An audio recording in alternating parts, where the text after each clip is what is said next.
What's going on YouTube? It's your boy Reckless here once again. We're going to take a little trip out the West Coast to go into Cleveland real quick. And I'd like to introduce a really dope artist I just come into contact with, the homie Dirty Needles. What's going on, dog? Yo, what's going on, man? How you doing? I'm doing good, man. Just living life, one day at a time. That doesn't make sense.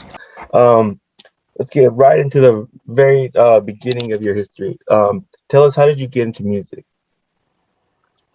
Got into music back in junior high school in '94.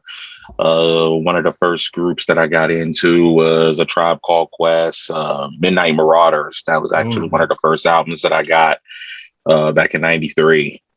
And it kind of took off from there. It was between that and Nas Illmatic. When I heard It Ain't Hard to Tell, I said, whatever that guy is doing, I want to do that. Hell yeah. And even Nas, man. Nas is just one of the dopest artists I ever came into contact with when I first started getting into hip hop. It's just like, damn, this man is just nice. Facts. And when you were you weren't originally from Cleveland, right? Where were you originally from? I'm originally from Youngstown, Ohio. It's about 90 minutes away from Cleveland.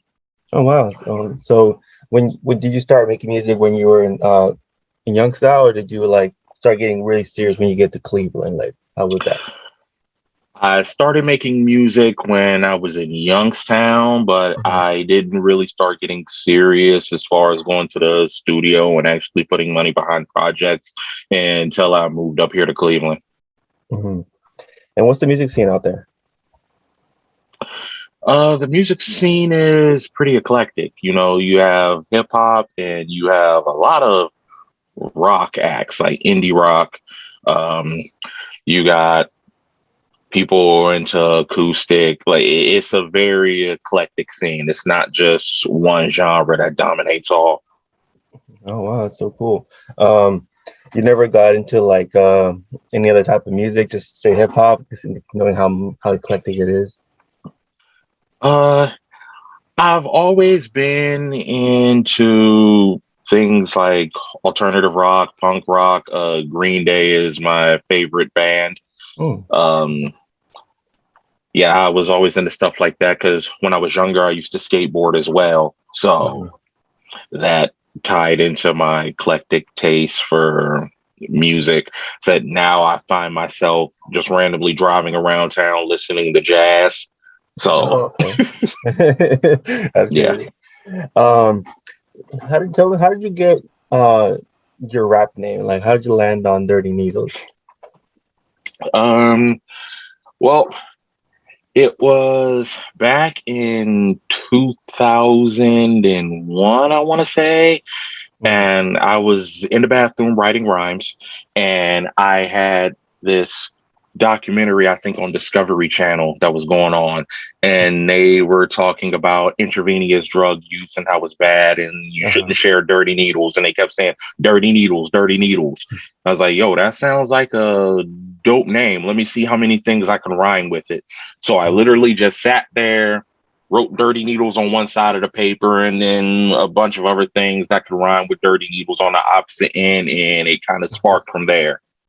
Wow, damn. It's pretty interesting. Like, you got it from a documentary about their drug use and all that. It's pretty tight. Yeah. No drug use in your life, right? No, none whatsoever. Not even weed? You know, smoking on Not weed? even weed. Oh, nope. Damn. Trying to keep it clean, or just personal choice? Personal choice. I just never had a desire to get into weed or any other drugs. I don't even drink alcohol. Oh wow, wow. Yeah. Cool. It's kind of a different it's kind of like a very interesting thing to happen in hip hop, because most of us, we all drink, we all smoke, we all do weird shit, but it's pretty cool and refreshing to hear an artist that doesn't do that. It's not, and you're not trying to make a gimmick out of it like Logic, back in the day. I think was he trying to do that back in the day, saying he don't do that shit or whatever? Or was that different, right?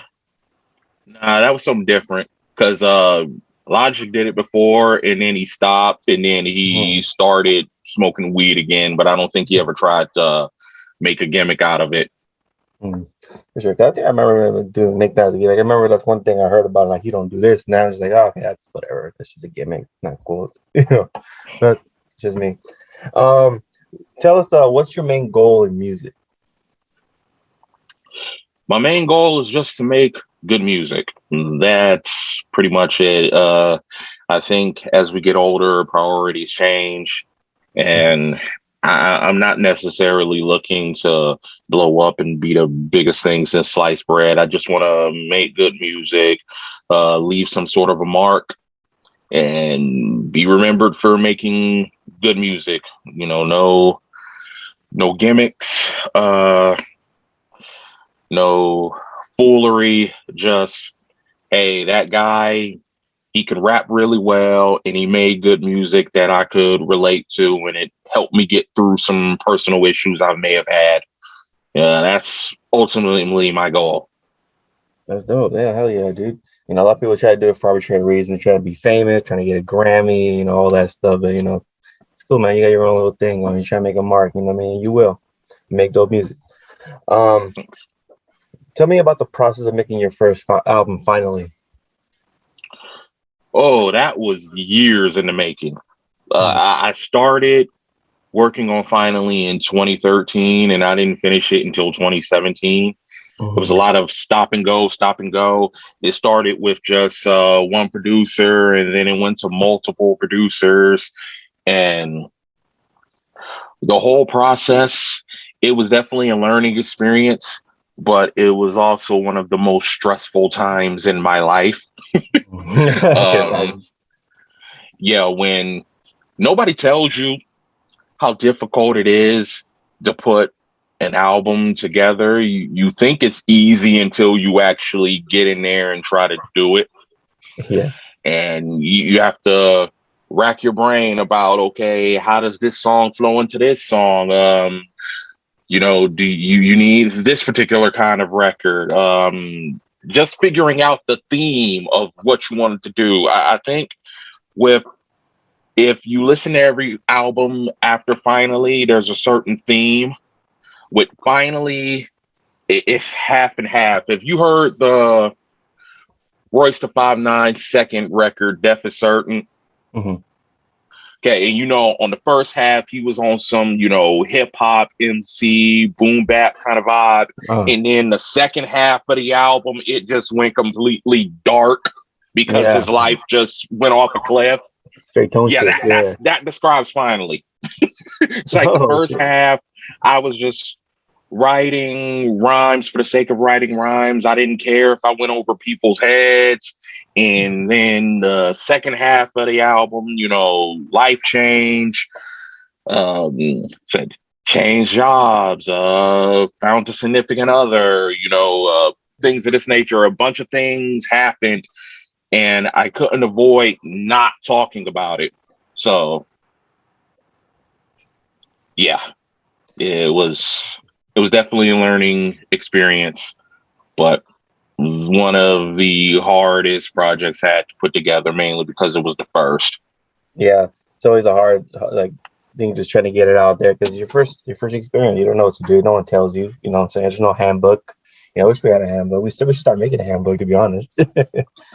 I wish, but then we'll make the handbook and then people will start following the handbook and then they'll think of something else. Well, we would have given you 4.5 mics for this, but because we changed this in the handbook without telling you, now we're only giving you 3. It's like, it's too Yeah, true. subjective to follow. Oh yeah, you gotta find your own way, I guess. You know what I'm saying? It's kind of hard. One thing I noticed about your albums is that every cover is an animated cover to some sort of extent. So, is there a reason for that, or what's the deal? Yeah, well, mainly and this goes back to Finally, if you also look at all the covers and Mhm. you realize one of these things are not like the other, Mhm. you go back to Finally, you look at it and say, okay, what is this saying? Uh-huh. It's just a purple background with, clouds and shit. Once again, it was me trying to figure out exactly what I wanted to do. Um, and after that, I figured out hey, I really love cartoons and anime and things of that nature. So how can I incorporate that into the music? So Mhm. since then, every cover has been, animated in a sense. And plus, I think that looks better than just taking a standard picture, Mhm. unless you have a really good camera Yeah. and an editor that knows what they're doing. But yeah, to be honest, that was the main reason why I went to cartoon covers. I just thought it looked better and it popped more on playlists and things of that nature. To that, I mean, looking at it, you can also kind of see like the first album's kind of like you're in like space, or kind of maybe like something compared to like your mind, and then like it is, and then all of a sudden like inside your mind you see like what's gonna happen next, and the next is just all these colorful like artistic covers. It's like yeah, you just got in your mind, and from your mind goes straight to these covers. Like that's how I saw it when I was researching. You were like, oh, okay, maybe he's doing that or something. You know what I'm saying? Yeah, that was me. Like I said, from Paradise on, that was me figuring out what theme I wanted to do, how I Mhm. wanted to cover, and this, that, and the third. The first album, I was literally flying at the seat of my pants, just trying to get everything in order. For sure. And how was it like working with Collective, the album? Oh, collective. That's my guy. Hmm. We met through this collect collective called Cypher Circuit, Uh-huh. and he did. So we first met at this cipher back in 2017. I want to say, Mhm. 2017. Um, this was a week after my best friend died. Oh, okay. Um, I was not in my right state of mind there at the cipher at all. If you ask him, and he'll tell you, like, yo, Needles wasn't really that friendly that day. Well, that's why I was just let me go in, rap, and get out. Yeah. But the how it came to be, I was sitting in the hospital the day that my best friend died, and I'm scrolling through Instagram trying to take my mind off of everything that's going on. And he posted this beat, which ended up being Christina Lane, that song Finally.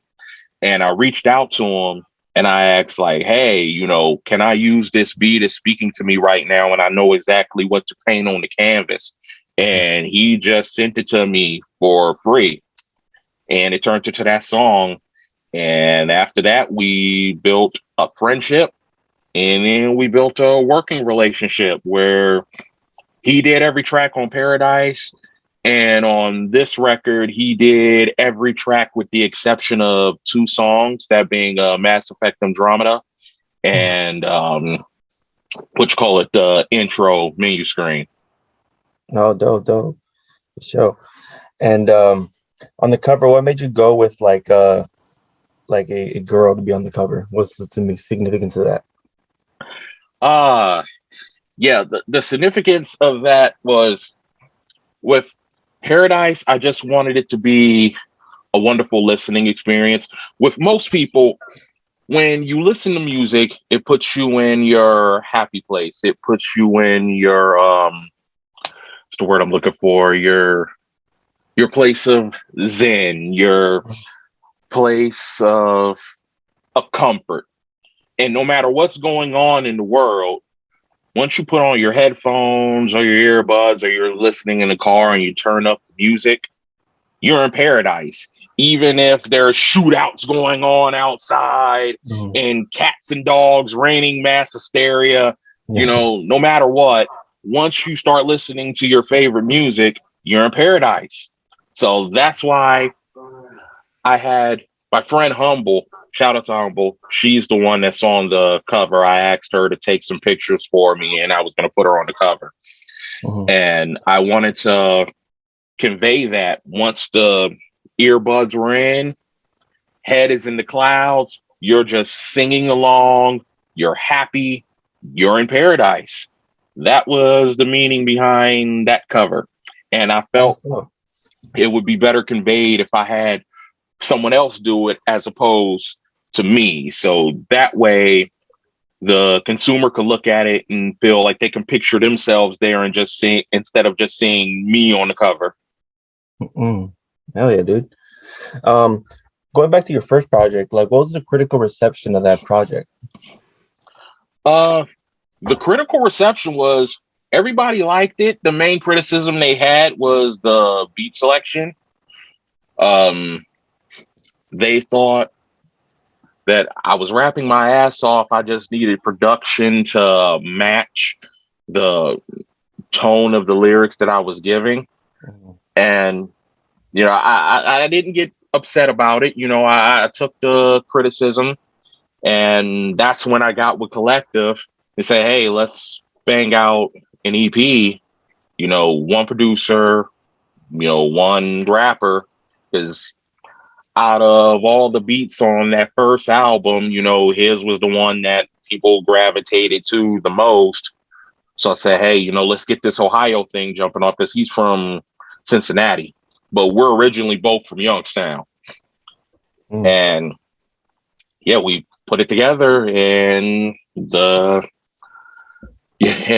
critique of that was, hey, he handled the production beautifully. Say the production with Paradise, the only thing people said, now if you could have the same content that you had with Finally just over this production, you might have something, because Paradise, I was just rapping for the sake of rapping. Yeah, everything doesn't have to be a dissertation. That's what I said at the beginning of the song. And that's kind of what I was going for, because the first album was kind of like deep, like a counseling sesh. Yeah. And I wanted to move away from that for the second project. For sure. When you finished your first album, Finally, did you kind of chuckle when you got done and realize what the name of your album was and how you felt? Yes, because I finished the album. I ran outside of the studio, and I'm standing in the parking lot. And I look up and I just yell, I'm like, finally, I completed something. Shit, yes. I cried tears of joy out in the parking lot, because I was happy that I finally completed a body of work. Most folks, when you see them posting verses on Instagram and things of that nature or whatever, and then you ask them, okay, hey, what's your body of work? Where can I hear your stuff? And it's like, oh, just go to my Instagram page. Like, no, we need some, we need some work, like something. Hell, even a 3-piece EP, something. So I was just happy to actually complete a body of work. At that moment, I didn't care if people liked it or, well, that's a lie. I do care if people like my stuff. Let's be real. But at that time, I didn't care, because I was happy that I completed it. But I'm not going to lie to you. I care if people like my stuff as much as I go on sometimes talking about, I don't care about critics and everything. It's a lie. It's a lie. I care. I want to be a critical darling. I want the 5 mics. I want the 9s and above and all that. I want that, because I put my time in. I want that. I'm not going to lie to you. God damn it. You feel me? Yeah, I can't lie to you. Yeah, so we all strive for it. And it feels good to complete stuff. You know what I mean? Like, a lot of people don't understand that. So they're just dropping all these songs on SoundCloud or Instagram, whatever it be, you don't understand, like, yo, people want to see you as an actual body of work. What's your catalog look like? You know what I'm saying? People don't think they can count on that. But we different. What's the best piece of advice you can give to somebody coming in the rap game, and what's some good advice that you received over the years? The best thing I could tell anybody is follow your gut. Follow what your gut tells you. It's cool to take advice here and there, but ultimately only you know what's best for you. That's what I had to do. Do the music that makes you happy. If it's something you would be proud of rolling around in the car and listening to, then damn it, that's the music you're supposed to be doing. Whether it's some super lyrical Pharoah Monch type record, or, a Travis Scott type record where you just, getting crunk, it's lit. I just tell my age there. I don't think anyone says crunk anymore, but you get the idea. Yeah, you just have to follow your instincts. Do what makes you happy. I just got done saying I care what the critics think, but at the end of it, but on the flip side, sometimes you got to say to hell with what everyone thinks. You have to do what makes you happy. You have to do what drives you to want to continue to do this. That's it. You have to find find your safe place, your place of zen. Because if you don't, you will get burnt out real quick trying to please everybody except the man in the mirror or woman in the mirror. Yeah, man, it takes a lot out of people, you know what I'm saying? People get burned out. I've been through my points where I've almost got burned out of this shit, but I found a way to like keep myself refreshed in this game, you know what I'm saying? So, what's your top five favorite rappers? Top five in no particular order. Um, Nas, Eminem, Pharoah Monch, Black Thought, Superstition. Oh wow, wow. Why did you choose those artists? Um, because all of those artists are something that I wanted to encompass, within my style, or people that I listened to that really got me through dark periods. Like, to me, I believe Nas is the greatest rapper of all time, but he's not my favorite rapper of all time. My favorite is Eminem, and I know that sounds crazy because the narrative now is Eminem sucks, or black people don't listen to Eminem. Well, I hate to break it to you, I'm black and I listen to Eminem. Deal with it. I said I gravitated to him because I had a lot of those same crazy thoughts as a kid. Yeah, he was describing, and I was like, "Yo, finally, I feel like there's a rapper that's talking about some shit that I could relate to." Like the first record, he's talking about, how he wasn't a hit with the ladies. He didn't have money. He lived in debilitating situations. He had issues with his mother and all this. I'm like, yo, man, you talking my life story right now. You feel? And so I still rock with him. I mean, his most recent stuff, I can't really defend that, but but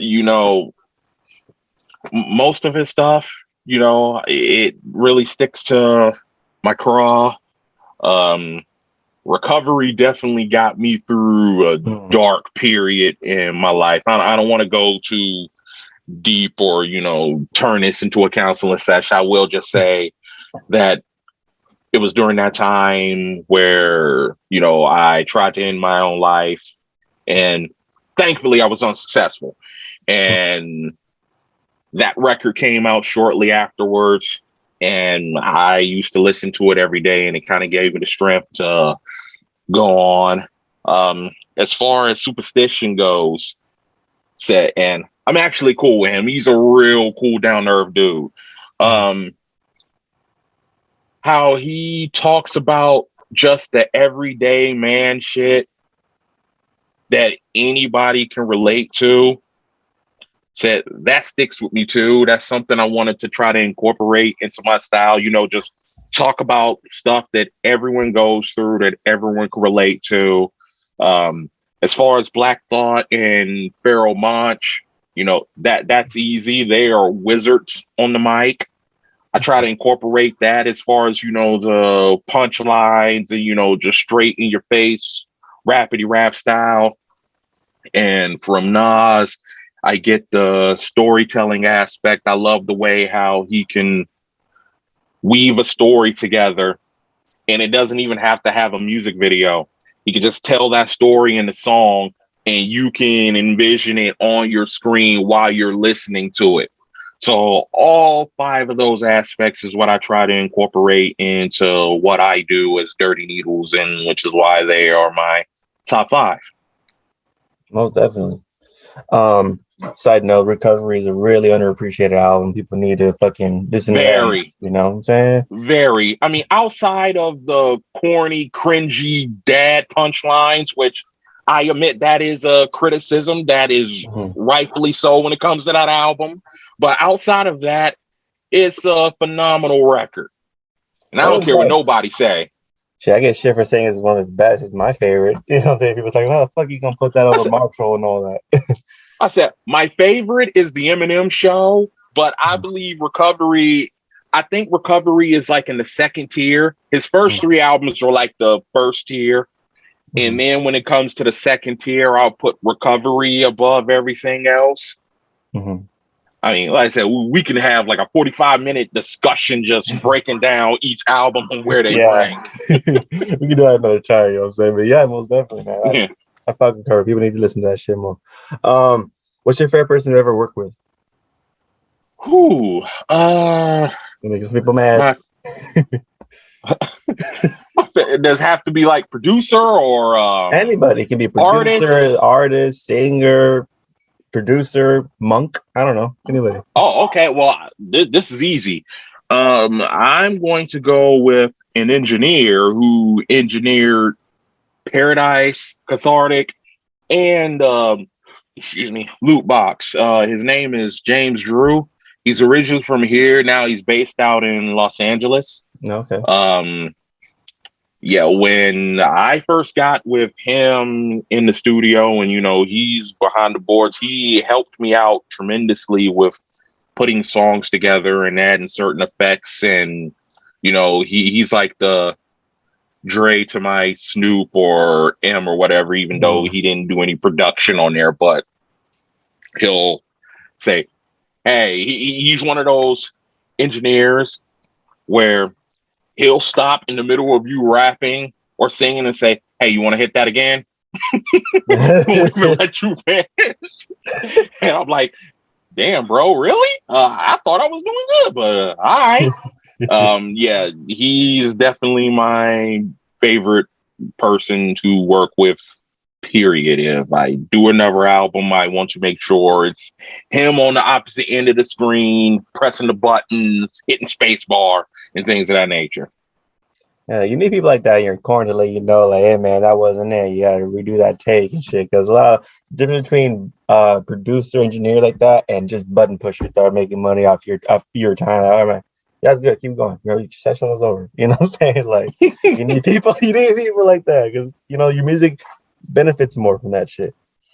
So now let's talk about the new project, the Loot Box. How was that? Making that process and the reception and all that. The Loot Box. That one. Cover, by the way. Oh, thank you.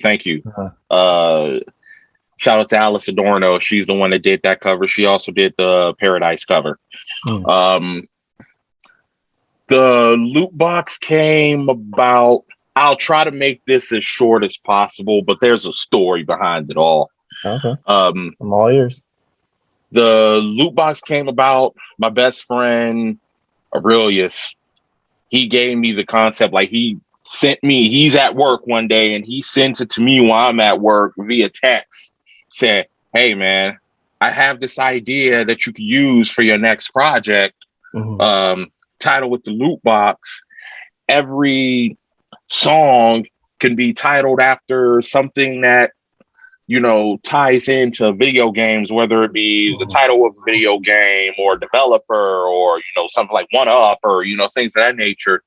And you don't have to necessarily rap over video game sounding beats, just drop little Easter eggs and bring everything together. And I thought it was an excellent idea, and it actually helped me do a theme, because at first Loot Box was originally going to be my version of Kamikaze, because I was so irritated with the score that I got from Not Your Man's for Cathartic. I'm not even gonna lie. It's like they gave me the green check, but then I look over and I see I'm like 6.5. I was rapping my ass off on this. What do you mean 6.5? And I'm not even gonna lie to you, like that shit bothered me for months on end after the fact. I would go back to the page, look at the review, and get angry all over again. And then I run to the computer and I start writing. I'm like, oh, I'm gonna show these dudes something like 6.5. Oh, I got you. That's why in the intro of menu screen, I said, of course, you know this means war. 6.5, kiss my ass, bitch. I'm a 10 from bars alone. You know, there was that. Damn, shots fired, Yeah, motherfucker. yeah, but no, like I said, so we're all cool and everything like that. You Yeah, know, yeah. those are the homies. Uh-huh. But I said I'm not gonna lie to you and say I wasn't in my feelings or whatnot when I saw that because, like I Uh-huh. said, I care and I'm not gonna pretend like I don't. Um, Yeah, I feel you, bro. I got a red stamp myself on my project. And I love yeah, that I never album. got the red stamp. I've always got greens, but it's just I looked and I saw that score and I'm like 6.5. And you know, some of the critiques, you know, I wasn't necessarily feeling. It was like, oh, Mm. the singers suck, and you know, maybe you need better beats, and you know, you rapping though, but Uh-huh. you know, you gotta work on the mix and all this stuff. I'm like, you mean work on the mix? Like, I worked on this. Like, I spent 3 years on this fucking project. I said, I so see that. I said, yeah, it was between that and then another criticism I got about doing a verse on barkeepers, Mhm. and someone said that, you know, it wasn't good. And, you know, all this going on top of us being, keep in mind, all this started happening during the beginning of the pandemic where everybody was cooped up in the house. You couldn't go anywhere. There was no escape. Mm. So all this going on, adding on top of the fact that I had to pull Cathartic down due to one of the producers buying fake streams and shit, Mhm. it was, you know, it was a nightmare. So Lootbox initially started out as Kamikaze, where I was like, yo, I'm going in on everybody. I don't care anymore. Yeah. F this. I put my heart out there. Like, if you look at the Cathartic album cover, it's like me holding my heart in my hand, Yeah. giving it to you. And I felt like cats just looked at it and slapped it out of my hand and said, fuck your heart. I'm like, oh, word? That's what we doing? Oh goodness. And the loot crate box they got was a fucking plethora of just diss tracks and all that shit. Huh? Yeah, but yeah, not necessarily diss tracks. No, Because I'm exaggerating, outside of of course. I'm exaggerating, of course. yeah, because like I said, outside of that, and I say IGN, where I was talking about, you know, the critics and things of that nature, you know, the rest of the record Mhm. is just, you know, following the theme. And I liked how with talking about the critics, say, okay, how can I tie this into, you know, video game? IGN, they're the magazine. They do the reviews of video games, and sometimes developers aren't too fond of the reviews that they get from them. So I said, hey, that could tie into this. Hell yeah, Um, shit. yeah, but that's how that came to be. Um, Collective got on board after Cathartic. He's like, yo, let me take control of this. You focus on the rhymes. I'm going to either do the beats or pick out the beats. If I send it to you, just trust me, rap over it. That's the first time I ever did that. Mhm. Because normally I have some hand in picking the production I rap over, but this particular time I put it all in Collective's hands, and he came out with some bangers and he picked some bangers like Menu Screen. That's by uh, Brand New Stadium Beats. Mhm. He sent that to me and said, you need to rap over this. And I was like, you did this? Like, nah, Stadium Beats did it, but you need to rap over this. This is really good. Trust me on it. And I first heard it and I'm like, I don't know. It's like, dude, just rap over it. Mhm. And that's what I did. Mass Effect Andromeda, another one. Reese Tanaka did that beat. And he put in Collective put me on to Reese Tanaka, and he sent that actual video of that beat on Instagram. It's like, hey, you need to rap over this. You need to hit him up and see how much it's going to cost to get this beat so you can rap over it. Mhm. So yeah, as much as I would like to take pats on the back and praise myself for it, as I can't. It was a team effort. Like I said, if it wasn't for Collective putting together the tracks, or picking the beats for me to rap over, I'm pretty sure the project wouldn't have went the way I envisioned it. So straight up, and I really do appreciate this project a lot because I'm a big video game connoisseur myself. I enjoy video games, PlayStation gang all day.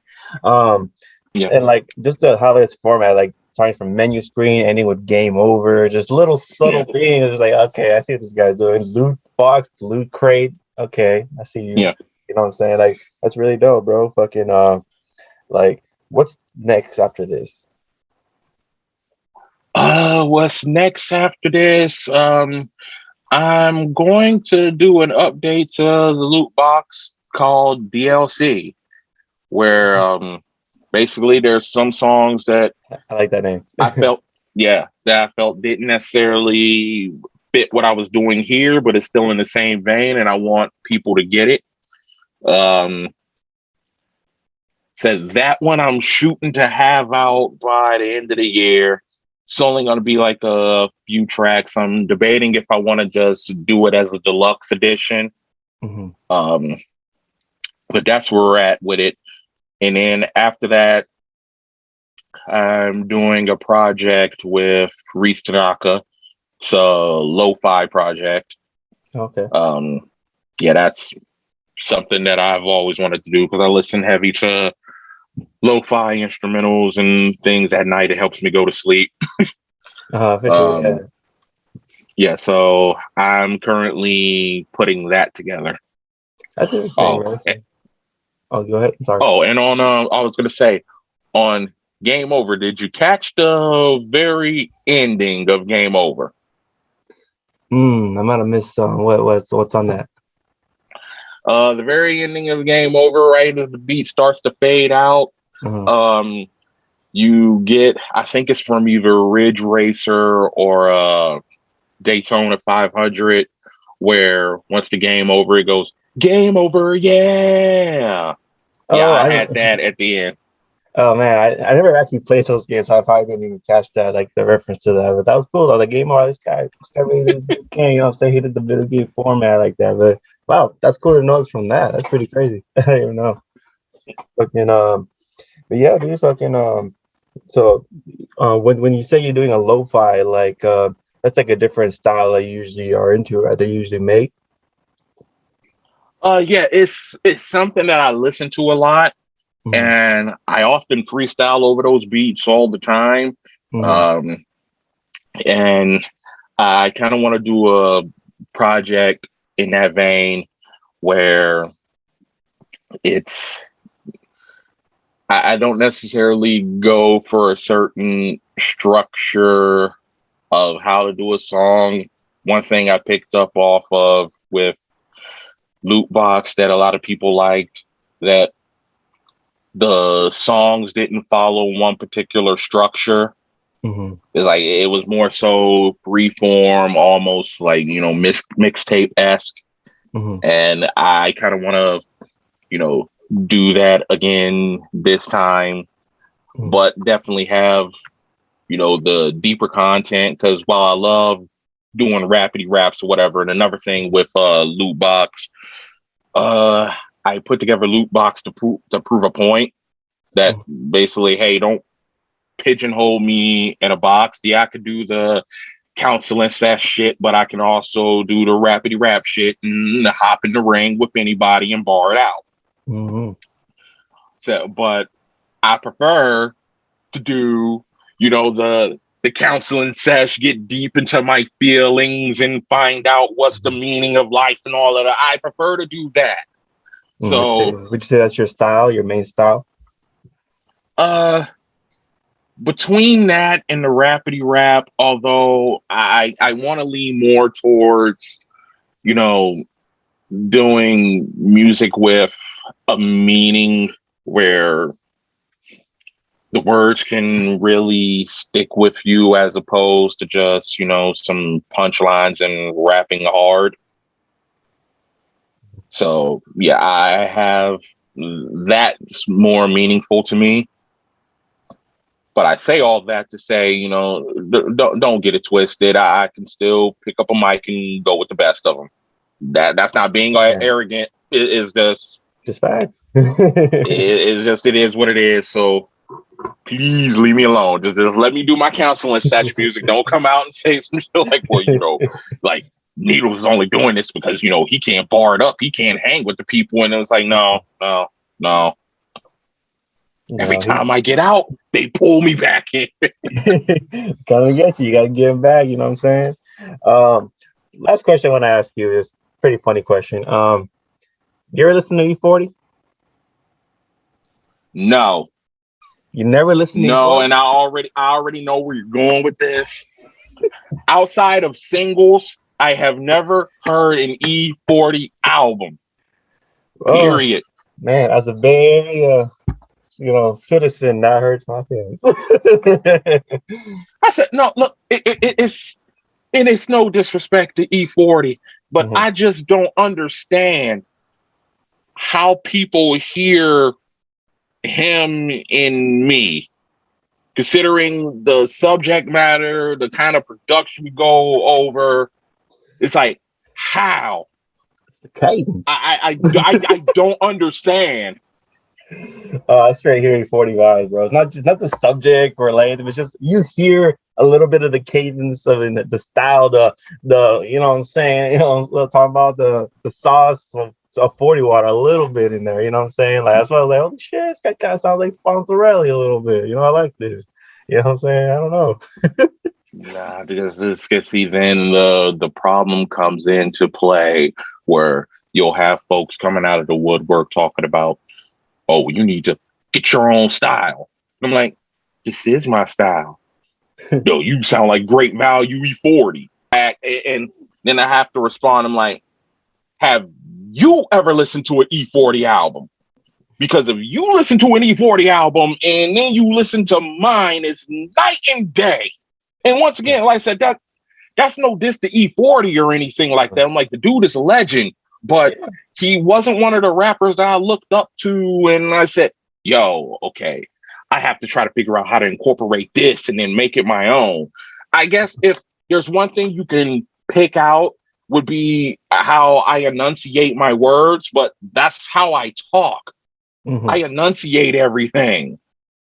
When I was younger, I had speech issues. Someone says, so I worked really hard. So a lot of times I would over enunciate things just to, battle that. And once I got that out of the way, it kind of crept into the rap style.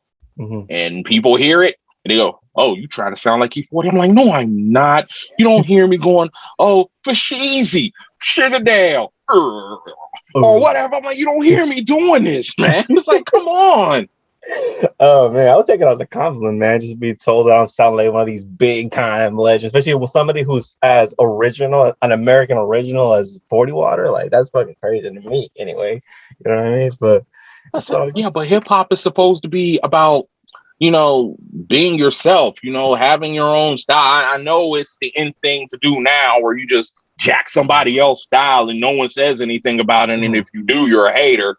I know that's the end thing now, but I come from a different era where you didn't want to sound like anybody else. You didn't want to rap like anybody else. You didn't even want to have song titles similar to somebody else. You wanted to, carve your own path, make your own lane, find your own niche. And that's where I'm from. I'm from the same way, that's what I'm trying to do. Yeah, I'm from the same way. That's why my shit is different. I don't sound like anybody else that I know. Fucking my music is different. Even my album covers, title, all that's different from anything you ever seen. But it's just interesting. It's not that we're saying that you're trying to copy his style, or I'm not saying anyway. It just is that there's a little hints of 40 Water in you, and it's just like I hear that in music. You know what I'm saying? That's pretty cool to me. That's all I'm saying. But I still don't see how, but we'll go with it. For sure. Anything else you want to ask the people out there at all? Kojima video is out now. Lootbox out now on all streaming platforms. Although I'd much appreciate it if you copped from Bandcamp. That's pretty much it.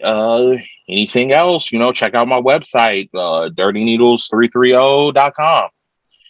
And I said, we just working, continuously working. Yeah. And what days on Bandcamp can you like purchase and it goes completely to the artist and says the place doesn't take any cut of it? What's the day again? So people can know. Well, they just had Bandcamp Friday this Friday that passed. I don't know when the next date for it is. I do know they do it on random Fridays. Oh, okay. But yeah, for the most part, if you want to cop, if you want to check out the discography and things of that nature, head over to my Bandcamp, and I have everything there, and I will be very, very appreciative. Most definitely. Yeah, it gives me a reason to keep going. Lets me know I'm not doing this in vain. No, you're definitely not, brother. And so with that, I thank you for coming through, being part of this interview, bro. Really appreciate it. And make sure you like, comment, and subscribe. Make sure you hit the annotation bell up above in order to get alerts. So when a new interview like this one drops, you get right to your phone, you can start watching. And make sure you go down in the description below so you can check out all their Daniel's music, platforms, and social media. You can check them out at. And with that, we out to the next one.